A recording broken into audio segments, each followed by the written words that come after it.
Hi అండి, నమస్తే. Welcome to Sashi home talks. కాకరకాయ ఫ్రై అంటే చాలామందికి ఇష్టం ఉంటుంది. కాకరకాయ అంటే ఇష్టపడరు, కానీ కాకరకాయ ఫ్రై అంటే ఇష్టం లేని వాళ్ళు ఉంటారు కదా. ఈరోజు నేను చాలా డిఫరెంట్ మెథడ్లో చాలా టేస్టీ కాకరకాయ ఫ్రైని చేసి చూపిస్తాను. దానికి నేను ఒక 8 కాకరకాయలు తీసుకున్నానండి. వాటిని విత్తనాలు తీసేయకుండా కట్ చేశాను. అలా పలుచగా కట్ చేసుకున్నాను. రౌండ్స్ కూడా కట్ చేసుకోవచ్చు. అలా కట్ చేశాను. ఆ తర్వాత ఒక తాంబాండం లాంటిది తీసుకుని, అంటే వెడల్పాటి ప్లేట్, గిన్నె కూడా వాడుకోవచ్చు. అందులోకి కాస్త ఉప్పు, పసుపు, నీళ్లు వేసేసి ఈ కాకరకాయ ముక్కల్ని వేసుకొని అలా బాగా కలపాలి. అలా కలపటం వల్ల కాకరకాయలో ఉండే చేదు నీళ్ళల్లోకి వచ్చేస్తుంది. ఆ తర్వాత నెమ్మదిగా చేతులతో పిండుకోవాలి. అప్పుడు దాదాపు ఒక 70-80% చేదైతే వచ్చేస్తుందండి. కానీ కొద్దిపాటి చేదు ఉంటేనే కాకరకాయకి చాలా టేస్ట్ అనమాట. అంటే ఆ కాకరకాయ టేస్ట్ ఎలా ఉంటుంది అంటే ఆ చిరు చేదు మనకు కనిపించాలి. ఈరోజు అందరూ చేసే విధంగా కాకుండా చాలా డిఫరెంట్గా నేను చేసి చూపిస్తాను. ఈజీగా చేసేసుకోవచ్చు. నేనేమి ఇంగ్రీడియంట్స్ వాడతానో మీరు చేసేటప్పుడే చూడండి. ఇలా మనము పిండేసుకోవాలి. ఆ నీళ్ళని వృధా చేయకండి. తాగగలిగితే తాగండి, లేకపోతే మొక్కలకి వేయండి. చాలా బాగా పెరుగుతాయి. ఉప్పు, పసుపు వేసాం కదా, ఏదన్నా మొక్కలకి చీడలు పీడలు ఉన్నా కూడా పోతాయి. ఆ తర్వాత వాటిని కూడా తీసి పక్కన ఉంచేసుకోవాలి. మరి అదే ప్లేట్లోకి వేస్తున్నాను. ఇప్పుడు దీంట్లోకి కాస్త ఉప్పు, అంటే మొదట ఉప్పు వేసాం కదా, అది ఏమీ దీంట్లో ఉంటుందండి, నీళ్ళల్లో వెళ్ళిపోతుంది. రెసిపీకి కావాల్సిన ఉప్పు వేసుకోవాలి. నెక్స్ట్ ఒక స్మాల్ కప్పు బొంబాయి రవ్వ, అంటే సూజీ అంటాం కదా, ఆ రవ్వని వేసుకోవాలి. ఆ తర్వాత అదే కప్పుతో అదే క్వాంటిటీతో బియ్యపిండి వేస్తున్నాను. శనగపిండి కూడా వాడి చూడండి, కానీ బియ్యపిండి అయితేనే బాగా కరకరలాడుతూ వస్తాయి.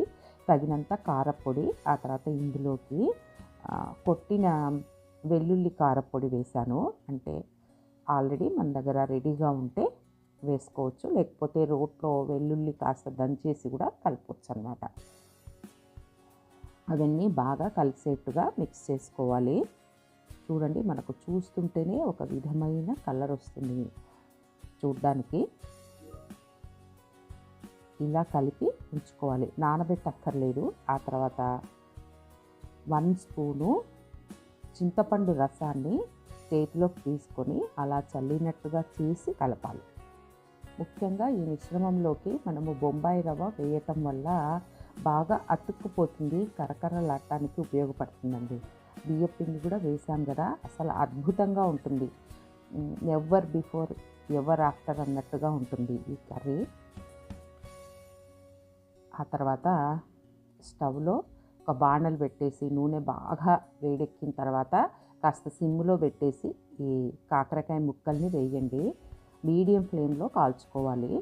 ఎక్కువసేపు సమయం పట్టదండి. అయితే వేసిన తర్వాత కాస్త స్ప్రెడ్ చేయండి, అంతే, బాగా నూనె పట్టుకునేట్టుగా.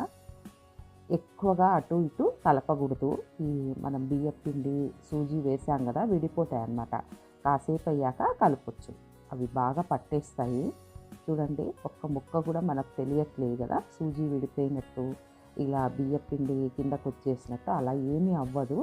బాగా కాస్త ఎర్రగా కాలిన తర్వాత మనము గరిటెతో తీసేసుకోవచ్చు. మీరు ఎప్పుడైనా ఇలాంటి రెసిపీ చేశారా? కాకరకాయ రెసిపీ అయితే చాలా విధాలుగా చేస్తూ ఉంటారు.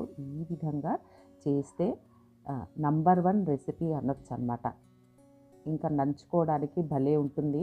ఉత్తవి కూడా అలా కప్పుల్లో వేసి పిల్లలకి ఇచ్చేస్తే ఇదేదో వెరైటీగా ఉందని తినేస్తారు. మనము పిల్లలకి కాకరకాయ ఇంట్రడ్యూస్ చేయాలి అంటే తినడానికి ఇలా చేసి చూడండి, కరకరలాడుతూ భలే వచ్చాయి కదా. ఎప్పుడైనా కాకరకాయ ఫ్రై చేయాలనుకుంటే ఈ విధంగా చేసి చూడండి, చాలా బాగా వస్తుంది. అయితే కాకరకాయ కూరలు కూడా చాలా బాగుంటాయండి. ఎన్నో విధాలుగా చేసుకోవచ్చు కాకరకాయ రెసిపీని. ఆరోగ్యానికి చాలా మంచిది కదా.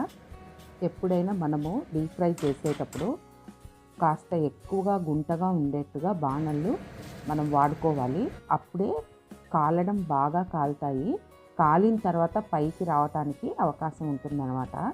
వెడల్పు ఎక్కువగా ఉండాలి, డీప్ ఎక్కువగా ఉండాలి, అలా చూసుకోండి. ఇలా మొత్తం బ్యాచ్ అంతా మొత్తం కాల్చేసాను. రెసిపీ రెడీ అయిపోయింది. కరకరలాడే number 1 recipe. Never before ever after అన్నట్టుగా కాకరకాయ ఫ్రై చేసేసాను. మీకు ఈ రెసిపీ నచ్చినట్లయితే లైక్ చేయండి, షేర్ చేయండి, సబ్స్క్రైబ్ చేసి బెల్ ఐకాన్ని క్లిక్ చేయండి. Thank you.